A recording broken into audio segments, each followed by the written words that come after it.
Welcome to the topic master. तो कैसे हैं आप सब। जैसा कि आपको पता है कि क्लास 12 का चैप्टर 6 जो कि मॉलिक्यूलर जेनेटिक्स है उसको हमने स्टार्ट कर दिया है। काफी लेंथी चैप्टर है, इसको हम टॉपिक वाइज कवर करेंगे।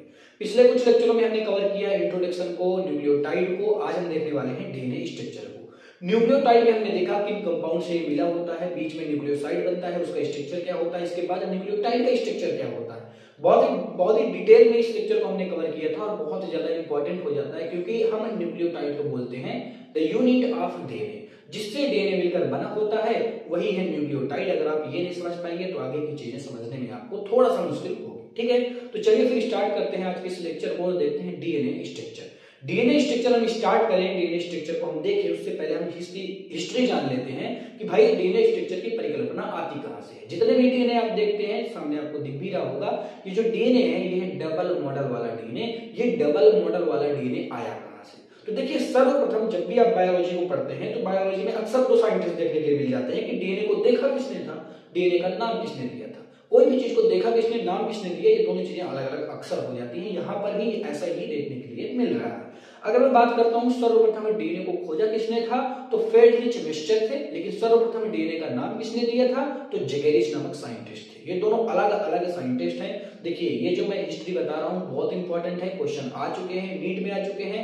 आप प्रीवियस ईयर क्वेश्चन लेके बैठेंगे तब आपको पता चलेगा कि जो लेक्चर चल रहे हैं, जो स्लाइड बनी हुई है वो कितनी एक्यूरेट बनी हुई है। ठीक, तो अब देखिए, ये तो दो साइंटिस्ट के नाम आपको पता हो गए। अब यहाँ पर दो साइंटिस्ट आते हैं सन 1953 ईस्वी में। It is very important. ठीक है, सन बहुत ज्यादा इंपॉर्टेंट है और साथ में इनके नाम वाटसन और क्रिक। वाटसन और जो क्रिक थे, इन्होंने डीएनए का डबल मॉडल वाला स्ट्रक्चर को बताया, डबल मॉडल वाला स्ट्रक्चर को सामने लाया। लेकिन लोग उस समय भरोसा नहीं कर पा रहे थे क्योंकि यार अचानक से कोई चीज जब आती है, जैसे कि आपने जेनेटिक्स में देखा, जब मेंडल थे उन्होंने सब चीजों के बारे में, जेनेटिक्स के बारे में बताया कि ऐसी ऐसी चीजें घूमती हैं, ऐसी चीजें वंशगत होती हैं, तब लोग उस पर भरोसा नहीं कर रहे थे। ठीक है, और कई साल बाद उन पर भरोसा हुआ। वैसे इनके साथ भी हो रहा था। लेकिन यहाँ पर दो साइंटिस्ट और आते हैं जो कि विल्किंस और फ्रैंकलिन है। ये पहले से ही डीएनए पर लगे हुए थे, ये पहले से ही डीएनए का अध्ययन कर रहे थे।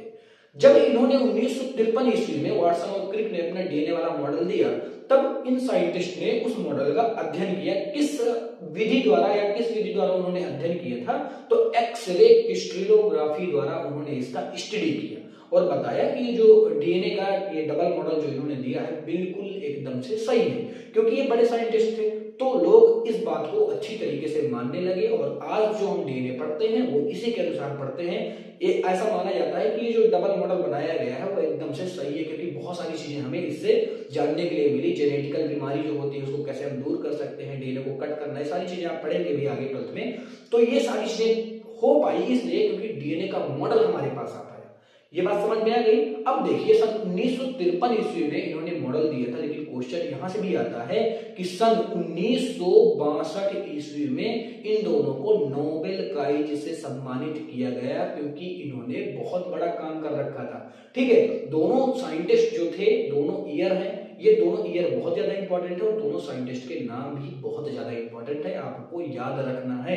एक बार अगर आप विल्किन और फ्रैंकलिन को भूल जाएंगे तो शायद काम चल जाए। मैं कह रहा हूँ शायद काम चल जाए। ठीक है, लेकिन इनके बिना आपका काम नहीं चलने वाला है। आपको सन, आपको नोबेल प्राइज का सन, आपको दोनों साइंटिस्ट का नाम याद होना चाहिए। अब हम बात करते हैं डीएनए स्ट्रक्चर की। अब हम एक एक चीजों की बात करेंगे। लास्ट में मैं आपको पॉइंट भी दिखा दूंगा, कोई टेंशन वाली बात नहीं है। चीजों को समझने की कोशिश करिएगा तभी चीजें आपको समझ में आएंगी। देखिए, अगर मैं बात करता हूं डीएनए की तो डीएनए मैंने क्या कहा था, डीएनए बना होता है the unit of nucleotide. The unit of nucleotide क्या है भाई, डीएनए की यूनिट हो जाती है न्यूक्लियोटाइड। लेकिन न्यूक्लियोटाइड जो होती है वो दो तरीके की होती है, मैंने आपको बताया भी था। न्यूक्लियोटाइड कितने तरीके की हो सकती है, दो तरीकों की हो सकती है। एक तो होता है प्यूरिन, एक न्यूक्लियोटाइड का नाम है प्यूरिन और दूसरे न्यूक्लियोटाइड का क्या होता है पिरिमिडीन। ये क्या है पिरिमिडीन। ठीक है, ये हो जाता है पिरिमिडीन। अब ये जो दो न्यूक्लियोटाइड होते हैं, अगर मैं प्यूरिन की बात करता हूं तो इसमें एडेनिन और गुआनिन आता है।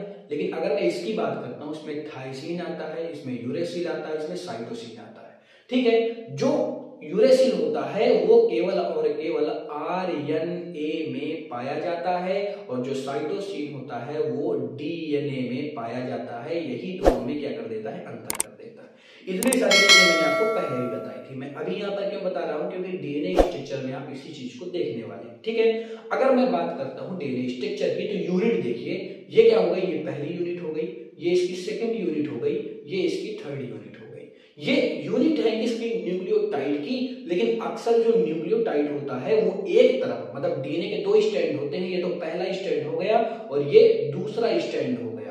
तो दोनों स्ट्रैंड में अलग अलग न्यूक्लियोटाइड देखने के लिए मिलेंगे, मतलब एक तरफ प्यूरिन देखने के लिए मिलेगा, एक तरफ पिरिमिडीन देखने के लिए मिलेगा। अगर मैं बात करता हूं एडेनिन की, तो सबको पता हो गया होगा अभी तक कि ये क्या है, ये प्यूरिन वाला स्ट्रक्चर, मतलब ये कहेंगे हम प्यूरिन वाले की टाइप है, और ये किसकी टाइप है, ये पिरिमिडीन वाले की टाइप है। तो एक तरफ प्यूरिन और एक तरफ पिरिमिडीन क्यों पाया जा रहा है न्यूक्लियोटाइड में, क्योंकि इन दोनों के बीच की जो दूरी है वो नियत बनी रहे, इस रीजन से यहाँ पर एक तरफ प्यूरिन और एक तरफ पिरिमिडीन पाया जाता है। आई बात समझ में। अगर हम बात करते हैं ए और टी की, तो इन दोनों के बीच में डबल बॉन्ड होता है। अगर हम बात करते हैं सी और जी की, तो इन दोनों के बीच में ट्रिपल बॉन्ड पाया जाता है। It is very important question, यहाँ से क्वेश्चन बनते हैं। आपको ये देखना है कि ये जो बॉन्ड है वो कितने बॉन्ड का पाया जा रहा है, कहां पर पाया जा रहा है। अगर हम ए और टी की बात करते हैं तो इसमें डबल बॉन्ड होता है, और अगर हम जी और सी की बात करते हैं तो इसमें ट्रिपल बॉन्ड होता है। याद रखने की सिंपल सी ट्रिक ये है कि ए और बी, मतलब ए और टी, यानी यहां हम कह सकते हैं कि यहां पर डबल बॉन्ड होगा, क्योंकि ए के बाद क्या आता है, बी, और बी जो आता है कौन से नंबर में आता है, सेकंड नंबर में आता है। लेकिन अगर हम जी और सी की बात करते हैं तो सी कौन से नंबर में आता है, सी तीसरे नंबर में आता है, ए बी सी, यानी यहाँ पर 3 बॉन्ड होंगे। ये आपकी ट्रिक हो जाती है याद रखने की, ठीक, बात समझ में आई। अब देखिए हम क्या देखने वाले हैं, इसको हम हटाते हैं और आगे की बातों को हम देखते हैं। हमने यहाँ तक की चीजें देखी, दूरी नियत बनी रहे, इसलिए एक तरफ प्यूरिन और एक तरफ पिरिमिडीन पाया जाता है। दोनों के बीच में कौन कौन से बॉन्ड पाए जाते हैं, सामने स्ट्रक्चर में भी दिख रहे होंगे, यहाँ पर डबल बॉन्ड है, यहाँ पर ट्रिपल बॉन्ड है। लेकिन ये बॉन्ड बने किससे होते हैं, इनको हम बोलते हैं हाइड्रोजन बॉन्ड। इनको हम क्या बोलते हैं, इनको हम बोल देते हैं हाइड्रोजन बॉन्ड, ठीक, जो कि बहुत ज्यादा, अब आपको पता है, आप केमिस्ट्री के स्टूडेंट हो गए, आपने केमिस्ट्री पढ़ी होगी, जो हाइड्रोजन बॉन्ड है वो काफी वीक होते हैं। मतलब जब हमें डीएनए को तोड़ना होगा, जब डीएनए के स्ट्रैंड को अलग करना पड़ेगा, तो हम हाइड्रोजन बॉन्डिंग को ही तोड़ते हैं। लेकिन कैसे तोड़ते हैं, कहां से तोड़ते हैं और कौन से मटेरियल से तोड़ते हैं, आगे जब हम जेनेटिक्स में इंजीनियरिंग पढ़ते हैं, जेनेटिक्स इंजीनियरिंग जिसे हम बायोटेक्नोलॉजी भी बोलते हैं, आगे आपके चैप्टर होगा, वहां पर हम चीजों को कवर करते हैं, ठीक। अब ये बात आ जाती है कि जो एक स्ट्रैंड, मतलब एक घुमाव है, सपोज दैट मैं इसको एक घुमाव मानता हूं, तो ये जो एक घुमाव होता है, टोटल एक घुमाव में कितने न्यूक्लियोटाइड पाए जाते हैं, तो टोटल, और नंबर ऑफ कितना होता है इनका, 10 होता है। टोटल 10 न्यूक्लियोटाइड, मतलब एक तरफ प्यूरिन एक तरफ पिरिमिडीन, टोटल 10 न्यूक्लियोटाइड पाए जाते हैं।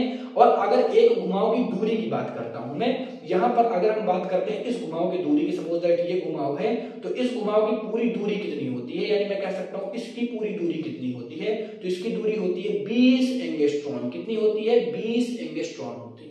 ये बात समझ में आई।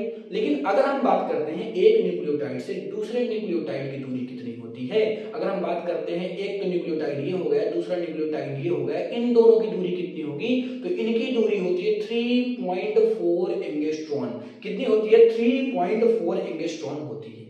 बतिया समझ में आई कि नहीं आई, आ गई होगी, ठीक। अब हम बात करते हैं कि ये तो हमने देखा एक न्यूक्लियोटाइड से दूसरे न्यूक्लियोटाइड, लेकिन पूरे एक घुमाव की, सपोज दैट मैं यहां से लेता हूं ये वाला एक घुमाव, ये यहां से यहां तक हो सकता है, यानी ये घुमाव ये हो गया, और ये दोनों के बीच की दूरी कितनी होगी, तो ये होती है 34 एंगस्ट्रॉन। कितनी होती है बच्चा, ये होती है टोटल 34 एंगस्ट्रॉन की। तो आपने देखा एक न्यूक्लियोटाइड से दूसरे न्यूक्लियोटाइड के बीच की दूरी 3.4 एंगस्ट्रॉन, और एक पूरे घुमाव की दूरी अगर हम बात करेंगे तो 34 एंगस्ट्रॉन। और अगर हम डीएनए स्ट्रक्चर की बात करेंगे, चौड़ाई कितनी चौड़ाई का घुमाव होता है, तो ये लगभग 20 एंगस्ट्रॉन का होता है। इतनी सारी चीजें आपको समझ में आई, आ गई होंगी। चलिए फिर हम बढ़ते हैं आगे।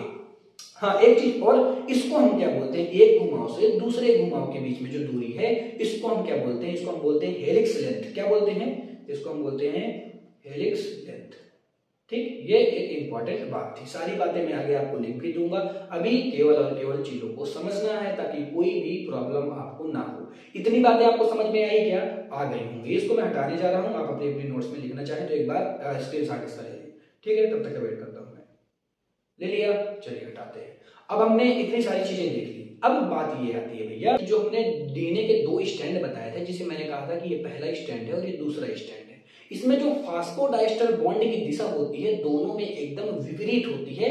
ये बहुत ज्यादा इंपॉर्टेंट है। अगर मैं कहता हूं ये स्टैंड 5 से 3 की ओर जा रहा है, ये स्टैंड 5 से 3 की ओर जा रहा है, तो नंबर सेकंड वाला स्टैंड क्या जाएगा, 3 से 5 की तरफ जाएगा।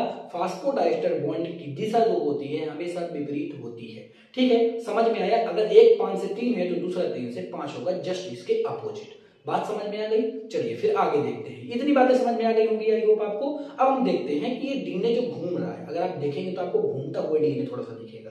तो ये घूमता किस दिशा में है, तो ये क्लॉकवाइज घूमता है। और ऐसे डीएनए को हम क्या बोल देते हैं, ऐसे डीएनए को हम बी डीएनए भी बोलते हैं। क्या बोलते हैं, ऐसे डीएनए को हम बी डीएनए के नाम से भी जानते हैं। अब यहाँ पर जो मैं बात आपको बताने जा रहा हूँ, जितनी भी बातें मैंने आपको बताई सामने मैंने लिखा भी, लेकिन अब जो बात है वो आती है कि जो घूर्णन हो रहा है, जो मैंने आपको बताया कि जैसे डीएनए घूम रहा है, तो इसी के घूर्णन के आधार पर हम डीएनए के 2 टाइप बना देते हैं। पहले टाइप को मैंने बी डीएनए कहा, जिसमें क्लॉकवाइज घूर्णन होता है। मैंने अभी अभी बी डीएनए की सारी विशेषताएं आपके सामने रखी। इसको हम हिंदी में बोलते हैं दक्षिणावर्त, लेकिन आप इंग्लिश में याद रखिए ये जो घूमता है वो क्लॉकवाइज घूमता है। घूर्णन के आधार पर ही डीएनए के हमने 2 टाइप बनाए। लेकिन जो एक डीएनए और आता है जेड डीएनए, वैसे तो हमारे एनसीईआरटी पर ज्यादा कुछ नहीं है इसके बारे में, लेकिन कुछ बातें इसकी पूछ ली जाती हैं। मैं सामने आपको लिखा दे रहा हूं ताकि कहीं भी आपको कोई प्रॉब्लम ना हो। अगर हम बात करते हैं जेड डीएनए की, तो ये हमेशा एंटी क्लॉकवाइज घूमेगा, जस्ट बी डीएनए के विपरीत। क्योंकि बी डीएनए यहाँ पर क्लॉकवाइज घूम रहा है तो ये एंटी क्लॉकवाइज घूमेगा, क्योंकि हम घूर्णन के आधार पर ही डीएनए के टाइप बना रहे हैं। और भी टाइप बने, लेकिन हमें 2 ही टाइप के और बांटे हैं। ठीक है, तो जेड डीएनए को खोजा किसने था, एक साइंटिस्ट थे, रिज नामक साइंटिस्ट थे। ये इंपॉर्टेंट है क्वेश्चन कि इनको खोजा किसने था, और ये क्लॉकवाइज मतलब ये किस दिशा में घूमता है, तो ये एंटी क्लॉकवाइज घूमता है। ये दोनों बहुत इंपॉर्टेंट थे, अक्सर पूछ लिए जाते हैं। ठीक, और खोजा था इसको रिच ने। लेकिन अगर हम बात करते हैं कि यूनिट क्या होती है, तो इनकी यूनिट होती है डाई न्यूक्लियोटाइड। क्या होती है बच्चा, डाई न्यूक्लियोटाइड। अभी तक आपने पढ़ा था कि बी डीएनए की अगर हम बात करते हैं तो इसमें न्यूक्लियोटाइड यूनिट होती है। ठीक है, आगे बढ़ते हैं और अब हम देखते हैं कुछ बातें हैं किसकी, जेड डीएनए की। पहली बात तो ये आती है कि जो हेलिक्स, मतलब मैंने बताया था ना कि जो 34 एंगस्ट्रॉन होती है, नॉर्मल डीएनए मैं ये बना रहा हूं, ये बी डीएनए हो गया। ठीक है, बी डीएनए में जो एक घुमाव है इसको हम बोलते हैं कि ये जो पूरा एक घुमाव है ये होता है 34 एंगस्ट्रॉन का बी डीएनए में। ठीक है, बी डीएनए में ये 34 एंगस्ट्रॉन का होता है, और इसको मैंने हेलिक्स लेंथ कहा था। क्या कहा था, हेलिक्स लेंथ कहा था। वैसे ही अगर मैं जेड डीएनए की बात करता हूं तो जेड डीएनए में ये जो लंबाई होती है ये 45.6 एंगस्ट्रॉन होती है। और अगर हम बात करते हैं इसके व्यास की, यहां पर मैंने क्या आपको बी डीएनए बताया था कि 20 एंगस्ट्रॉन का ये होता है, लेकिन ये किसका होता है, ये 18 मतलब 18.4 एंगस्ट्रॉन का होता है। इसी तरह अगर हम बात करते हैं क्षार युग्म की, तो मैंने कहा था एक पेयर में 10 क्षार युग्म पाए जाते हैं बी डीएनए में। लेकिन अगर हम बात करते हैं जेड डीएनए की, तो यहाँ पर 12 क्षार युग्म देखने के लिए मिलते हैं। एक तरीके से आप इसको अंतर भी मान सकते हैं, सामने आपको अंतर भी देखने के लिए मिल रहे हैं। 2 क्षार युग्मों की दूरी यहाँ पर होती है 3.75, लेकिन इस डीएनए में कितनी होती है, यहाँ पर होती है 3.4 एंगस्ट्रॉन। कितनी होती है, 3.4 एंगस्ट्रॉन। आई होप ये सारी चीजें आपको समझ में आई होंगी, जितनी चीजें मैंने आपको बताई। जेड डीएनए और बी डीएनए में मैं यहाँ पे डिफरेंट भी आपको बता दिया, जेड डीएनए क्या होता है ये भी बता दिया, साइंटिस्ट के नाम, बी डीएनए का स्ट्रक्चर, सारे पॉइंट भी आपको लिखा दिया। कोई भी प्रॉब्लम हो तो अब आपको केवल कमेंट करनी है, बताना भैया यहाँ पे प्रॉब्लम हो रही है, यहाँ की चीजें समझ में नहीं आई, उसका कुछ ना कुछ सोल्यूशन दिया जाएगा। आई होप ऐसे ही चीजें बनी रहे, ऐसे ही चीजें हम पढ़ते रहे, कोई भी प्रॉब्लम आपको ना हो, और ऐसे ही हम पूरे लेक्चर को कवर करेंगे। Thank you so much for watching. मिलता हूं मैं आपसे नेक्स्ट लेक्चर पर, जिसमें हम पढ़ने वाले हैं डीएनए पैकेजिंग। मैंने आपको एक चीज नहीं बताई कि जो डीएनए होता है, जो डीएनए होता है ये लगभग 2 मीटर लंबा होता है। कितना लंबा होता है, 2 मीटर लंबा होता है। तो ये 2 मीटर लंबा डीएनए कैसे एक छोटी सी सेल के अंदर आ जाता है, वो भी केंद्रक के अंदर आ जाता है, ये चीजें हम पढ़ेंगे डीएनए पैकेजिंग में, कि कैसे कैसे डीएनए पैक हो रहा है। ठीक है, तो इसको हम देखेंगे नेक्स्ट लेक्चर पर। Thank you so much for watching. मिलता हूं आपसे फिर नेक्स्ट लेक्चर पर। Thank you.